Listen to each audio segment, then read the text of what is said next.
Sheri nisur në TikTok rrezikoi tragjedinë zbardhet plani i 2 grupeve të miturve për t'u përleshur.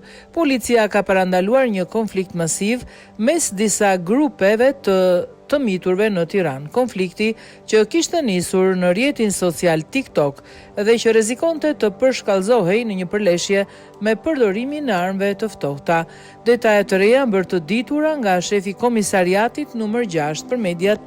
Sipas tij, hetimet zbuluan se prej disa ditësh, 2 grupe të miturisht të identifikuara si grupi Selitës dhe ai kombinatit po tentonin të organizonin një takim për t'u sqaruar, por përballja rrezikonte të përfundonte në konflikt fizik.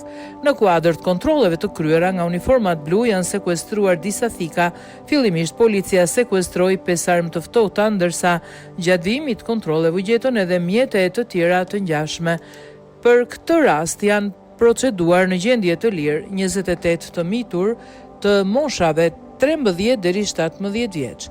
Hetuesit kanë zbardhur edhe motivet e konfliktit, të cilat sipas burimeve të policisë kanë qenë të natyrës banale. Nga komunikimet e administruara gjatë hetimit, dyshohet se të miturit ishin përgatitur që në përleshje të përdornin jo vetëm thika, por edhe koktej Molotov.